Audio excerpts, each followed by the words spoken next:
Ousmane Sonko lu ma wax premier ministre moom ay militants am la doon waxal ak président am ak waa këram je pense que ñooñu ñoo ko war a déglu décortiquer son message parce que am na li olof naan bàyyi ba jaan romb nga topp ca kii bi amul njëriñ fu mu nekk nii am na yoo xam ne kenn du ko laajati Macky Sall kenn du ko laajati 16 mois après kenn du ko laajati ci yooyu mën nañu nag dellu ci yenn dossiers yi mais loolu am na loo xam ne kenn du ko fi laaj pour man lan la miin benn question bu simple rek mooy lan la Cour suprême àtte est-ce que Cour suprême dafa àtte Mame Mbaye Niang taxaw Ousmane Sonko taxaw ku ne argumenté wala dafa àtte ay procédure bi rabat d'arrêt bi lan parce que sénégalais aussi il faut ñu comprendre quoi xam nga boo nee rabat d'arrêt boo rombee 100 sénégalais 99 yi xamuñu lan la Ousmane Sonko sàkk woon parce que émission bi loolu mooy objectif am aussi lan la avocat Ousmane Sonko yi sàkk woon ci cour suprême. mu gaaw rek. waaw ci mu gaaw mën a waaw. ci mu gaaw cour suprême dafa condamné woon Ousmane Sonko. waaw xam nga dañ ko condamné woon à 6 mois avec sursis. waaw dañ ko njëkk a condamné 2 mois avec sursis. condamné ko à 200 millions de dommages et intérêts. procureur daal di interjeté appel. d'accordul ci 2 mois yi. waaw Mame Mbaye Niang interjeté appel parce que li mu doon laaj ëppoon na 200 millions. ñu ñëw cour d'appel daal di yokk peine bi. jële ko 2 mois yóbbu ko 6 mois avec sursis. confirmé 200 millions yi. Ousmane Sonko ne d'accorduma dem cour suprême. su ñëwee cour suprême benn chambre moo yoroon dossier bi. muy la chambre criminelle moo yoroon dossier bi. bi mu yoree dossier bi daal di confirmer les 6 mois avec sursis. confirmer les 200 millions. mais daal di dindi contrainte par corps bi nga xamante ne cour d'appel defoon na ko. parce que cour d'appel def na woon. condamné nañ ko 6 mois. condamné nañ ko 200 millions. mais bu fayul Mame Mbaye Niang am na possibilité yóbbu ko prison. mooy contrainte par corps. bi mu ñëwee cour suprême dindi contrainte par corps bi confirmer 6 mois avec sursis confirmer 200 millions yi. décision boobu moom moo taxoon conseil constitutionnel daal di génn Ousmane Sonko bokkul ci élection yi. mais Ousmane Sonko daal di defoon rabat d'arrêt daal di ne cour suprême damaa bëgg décision bi nga xamante ne seen benn chambre moom mu ko jël ngeen dindi ko parce que dafa am erreur de procédure. comme ça ngeen jëlaat beneen décision bu nga xam nga mooy remplacer boobu maanaam Ousmane Sonko li mu demandé woon dafa demandé woon cour suprême que moom mu weddi benn décision bu nga xam benn chambre am jël na ko daal di koy remplacer par beneen décision. loolu mooy rabat d'arrêt. léegi nag cour suprême les chambres réunies mooy chambre yëpp bu ñu réunir daal di ñëw examiner ñoo ne ko loolu ngay laaj mënuñu la ko neenal et par conséquent dañuy confirmer décision bi nga xamante ne chambre bi jël. parce que dafay am solo. loolu que ni parce que émission bi ñu koy seetaan du ñu xam. loolu mooy décision donc man en fait bu ma doon wax mooy man. Ousmane Sonko yan canal la utiliser bi muy def son live. réseaux sociaux yi non yan réseaux sociaux parce que l'appareil de Pastef dispose quand même de canaux yu ñuy waxee du jot na média c'est Pastef di foofu tam daf ko fa waxee non. page Facebook am la wax. waaw page Facebook am waaw donc pour man Ousmane Sonko ne s'est pas adressé aux Sénégalais. Il s'est adressé à son parti et à son président parce que à la fin de la journée critique yi yëpp mooy li mu doon wax boo ko yóbboo indiwaat ko kan la Sénégalais yi voteel du président Diomaye Faye. Oui. Mais moom lay waxal il y a 2 semaines une semaine non une semaine dama dégg xam nga un premier ministre bu doon man maay président wax ji du bëri. kan lay waxat ku du président dama ne rek loolu moom mooy on n'a pas même yoruñu même fermeté bi te pourtant c'était le contraire avant que président Diomaye premier ministre Ousmane Sonko sax moo gën a nooy moom moo ñu ko wax que Diomaye Faye que président Diomaye Faye mais c'est qui son interlocuteur il parle à qui je pense que ñoom seen biir il faut ñu xool ko seen biir parce que c'est révélateur ah. C'est révélateur d'une frustration de comment les choses mbir yi ni muy doxee nan waxante dëgg. problème bu amee kan moo ko mën a régler du ñuy jox leen ngay. boo kaasee kañ ki ñuy jox leen ngay kaasal man li Ousmane Sonko wax le citoyen la man concerné wu ma de moom defe naa problème parti lay wax parce que mun naa ci jàngat que ni malaise dafa am parce que mais. li ñu wax ni président de la république yëpp dayo bi mu am yëpp lii wax ji yëpp kan lay desservir kan lay desservir ku le président de la république c'est-à-dire que dans cette histoire là moom fan la ci taxawee un premier ministre bu génn ne man citoyen lambda président de parti élection bu fi ñëw de bëgg naa bokk bu ma neexee ma bokk si élection yi fi ñëw bi gën a mag présidentielle bi lay doon yaa xam nga Sénégalais yi aussi li ñuy waxtaanee mooy que 2029 kan mooy taxaw ce sont des ay prémices non dëgg la ambition la parce que les politiciens yi dafa mën a politique yéen a ko wax mais man la yaa ko wax sax mais politiciens yi dañuy wax benn affaire rek gratuitement en ministre bu ñu waxee dara booy ñi ngi testé benn affaire moo tax ci wax gi man damay je vais plus loin pour man dafa bëri ay éléments yoo xam ne je me dis mais dans tout ça il est où le président de la République c'est quoi son lan mooy force am dans cette histoire là parce que pour que un premier ministre mu génn attaquer justice bi comme ça mais kan mooy autorité bi njëkk bi nga xam ne moom moo war a moom la ñu jox suñu ay alal suñu sécurité suñu yëpp moo war a am taxawaay boobu ku dul président de la République du ma ko nommé mais doo leen ko jéem njëkk a convoqué balaa ngeen di convoqué sénégalais Bouba Ndour wala Badara Gadiaga wala Malal Talla mais dans cette histoire là qu'en pense le président de la République c'est la question qu'il faut se poser pour man Ousmane Sonko il parlait à ses militants pour revenir à si li mu nekkoon mais pourquoi il parle à ses militants parce que succession d'actes yu mu posé yëpp mooy même si ce sont des commentaires spontanés sur le fait waroon naa nekk président bu ma nekkoon président nga xam parce que des fois les hommes politiques dañuy def benn affaire boo xam ne après moo leen dugal tax sax xam ni ko bu fekkee nga fa toog critiquer yenn ministre wala yenn PCA wala yenn dëkk que liggéeyu mais saa yi entraîneur baa ngi ci touche bi joueur yaa ngi ci biir terrain nga takk kii bi mais mooy classement baaxul mais classement baaxul ku ñuy interpellé du président de la République c'est-à-dire que c'est le seul pays où on parle de tout ça ñu am chef suprême des armées ki nga xam ne moom bu génnee dañu koy kii moom tudduñu ko si ba léegi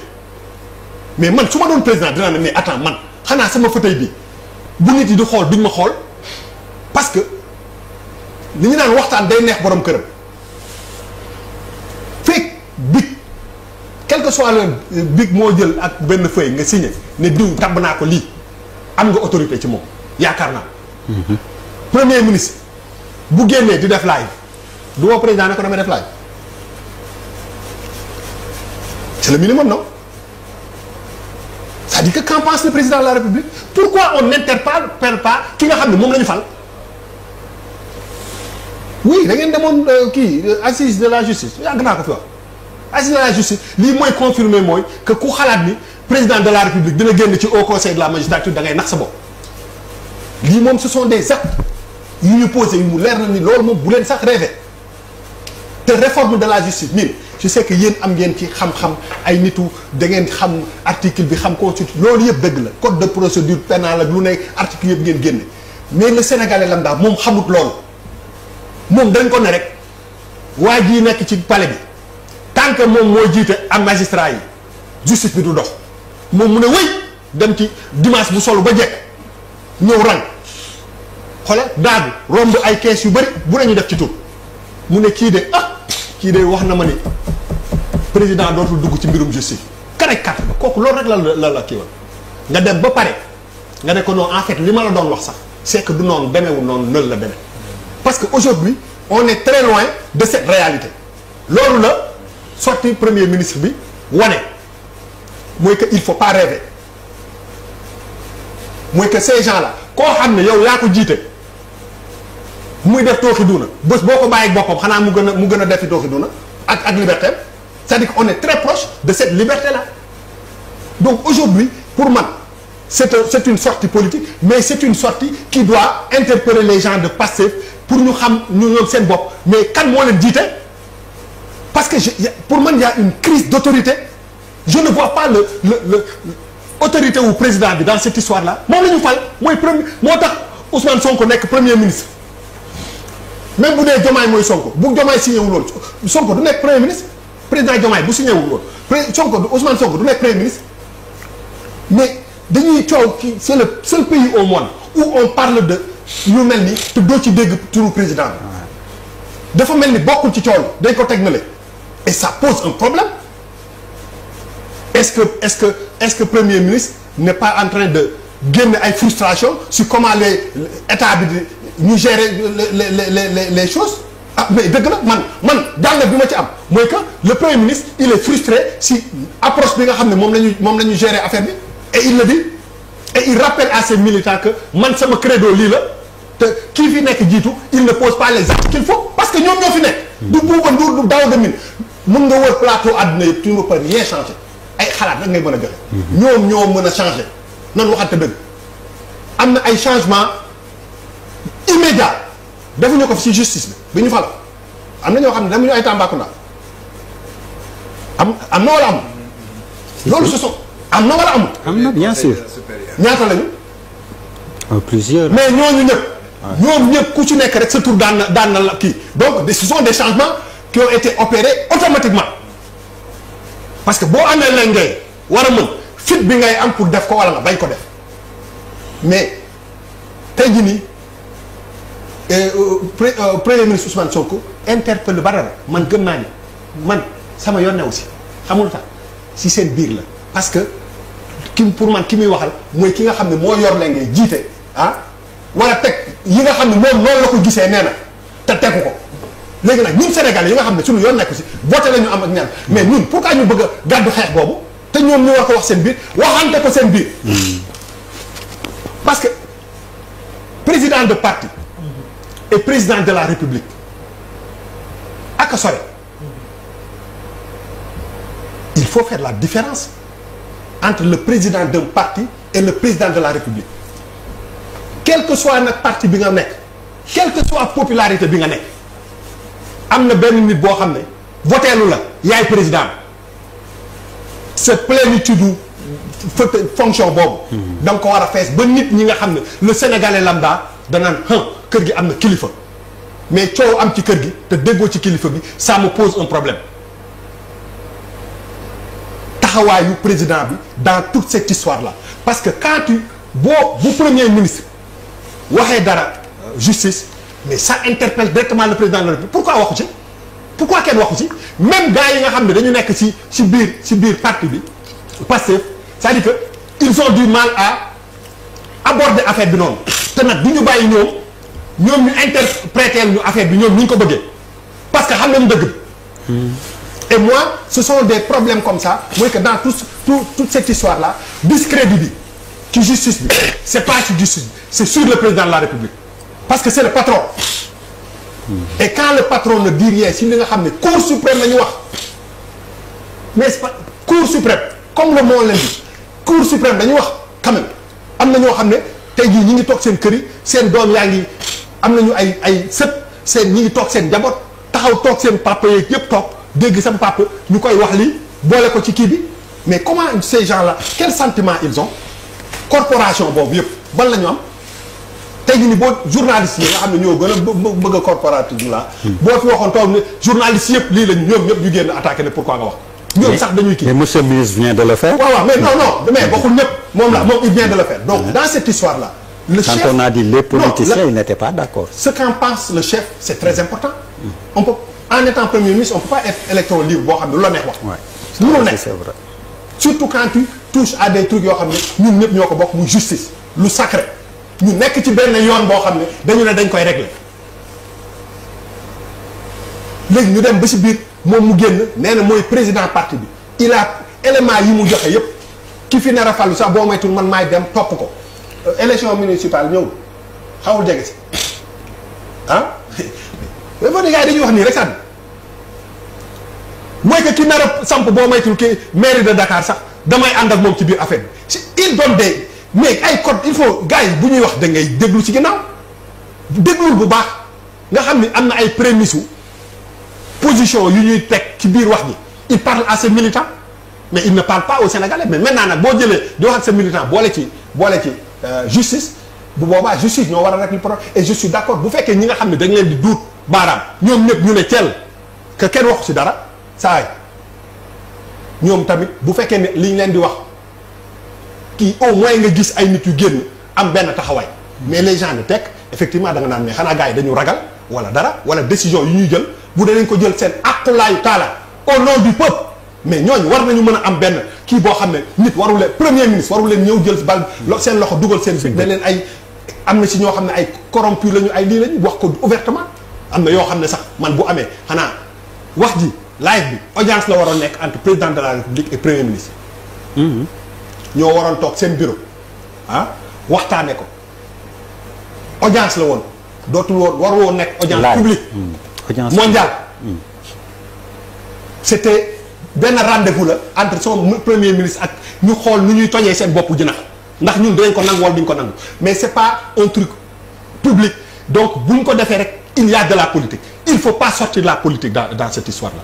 mooy remobiliser les troupes ci biir parti bi pour joxe ay signaux que ni man radicalité bi ma bëgg sur certains trucs amuma ko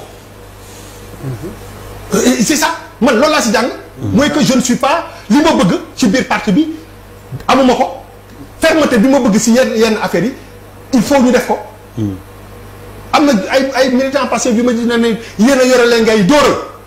yaa yore affaire yi dóoral mais yow yaa yore affaire yi mais dóoral wax fa dëgg yàlla mais ñun suñu yoon ne aussi wax fa dëgg yàlla mënuñu fi changer dara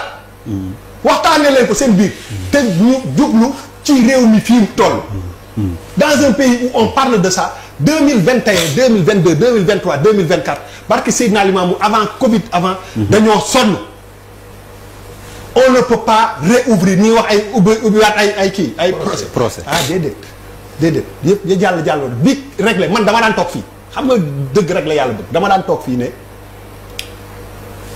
le procès de Mame Mbaye Niang maa ngi koy fàttaliku ne vaut pas l'annulation de la candidature de Ousmane Sonko tey laa ko gën a wax mais loolu amnistie bi nee nañ rek la na mais kon kañ coow amul tu as pris une décision affaire bi dem na mais tout mais lu mu mënti demee que soit parce que les décisions de justice ñun ñëpp dañ leen di interpréter y a pas d'alternative à la justice oui mais justice bu àndee kii ku ne mën nga ne man d'accord naa si wala d'accorduma si loolu ñu on est libre de commenter mais yow tey jii nii nga dem ba loolu passé nga nekk premier ministre du Sénégal après ñun suñu yoon newu si nga bëgg ñu indiwaat ci affaire yi ne gis nga gars yi ñu ngi nii suñu yoon nekku si te nañ ko waxtaanee seen biir te président de la République soit dafay assumer aussi posture boobu pour que nit ñi comprendre que ni il y a un chef wala ñu wax ñu kan mooy le vrai chef parce que pour moi c'est waxi biir la et il y a de la politique. monsieur le ministre da nga bëgg réagir à ci ñu wax yaa ngi may laaj parole depuis sànq oui. waaw léegi avant ñuy dem publicité. voilà may ma tuuti rek. waaw ma wax.